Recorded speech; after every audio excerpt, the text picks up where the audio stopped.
For example, being in a literacy-rich environment is very conducive for children learning how to read, but teaching phonics to a 2-year-old might not be effective. The same might be true for math. If you're talking about math and excited about math, it can support a child's math learning right later on, but maybe not teaching them an abstract math concept. I don't want to argue with academics about child development. In fact, there's always these novel theories that flow through that seem to get accepted for a long time that are just junk, like things like, formula is better than, cow milk or breast milk.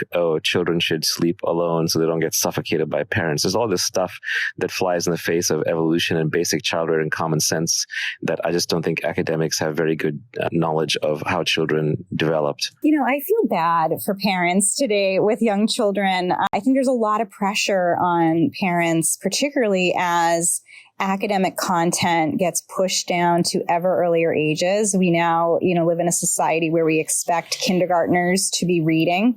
And this was something that was not an expectation earlier on. I think about, for example, research out of the University of Virginia, where kindergarten teachers were asked whether or not children should be reading by the end of kindergarten. And in 1998, only about 30% of teachers said that yes, children should be reading at the end of kindergarten. And fast forward 12 years to 2010, 80% of teachers said that children should be reading by the end of kindergarten. And all that really changed during that time was the shift towards Common Core and curriculum frameworks and standardization and testing that I think changed a lot of parents' and teachers' views on what's appropriate and what's developmentally necessary.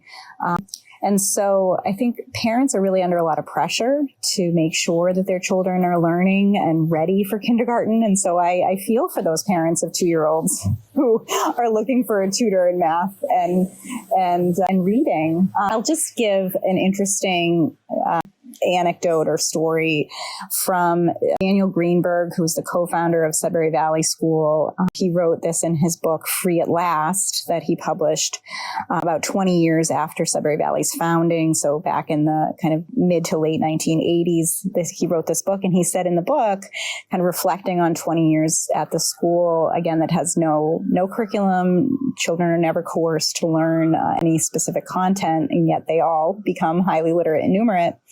He said in his experience, it takes about 20 hours for a child who is motivated to learn the entire elementary school math curriculum. 20 hours.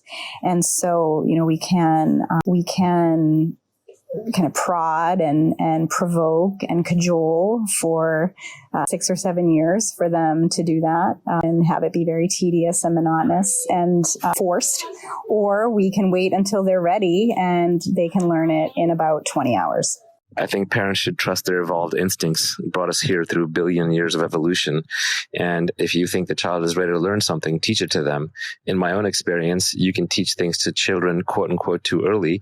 And it looks like they're not getting it. Then suddenly a year later, they start quoting back something you tried to teach them a year ago and you thought it never got through.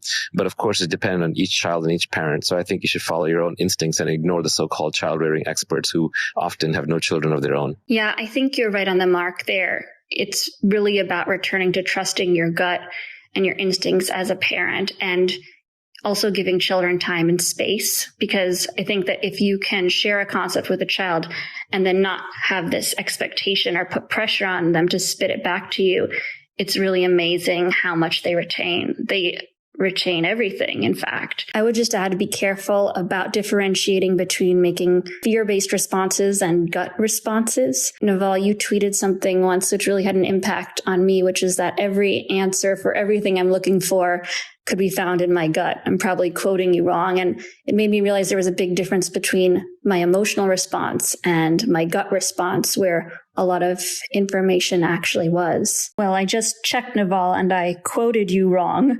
You said it takes time to develop your gut, but once it's developed, don't trust anything else. That's right. I think of gut as almost the opposite of emotional. So you can think of 3 different kinds of responses you may have. An emotional response is instant, and it is the net present value of the evolved instinct of your genes. So for example, when you evolved in a tribal environment of 150 people and you went through a relationship breakup, it felt like the end of the world because it probably was. The odds of you finding another mate in your tribe were very low. And so your body generated emotions to give you all the future impact of that bad event at once, so you would go fix it right away. So emotional responses are kind of instant, thoughtless, and based on evolution. A reason response comes from your neocortex and is a more recent product of evolution. But here you can take the time to think through something and come up with a rational response. So instead of the evolved instincts generated by your genes, this is more the net present value of what you calculate based on memes, which are the ideas in your head. More rational, more recent, something that we have to really think through for ourselves.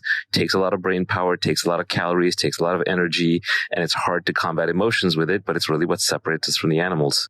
And the way I think about a gut feeling is it is a combination of emotion and reason with experience added in. So once you have encountered something often enough that you have developed both a reasoned response as to why you should and should not do something, and you have this emotional intelligence from a long time ago, and you have seen the data points often enough, then it becomes gut instinct. This is just ingrained judgment.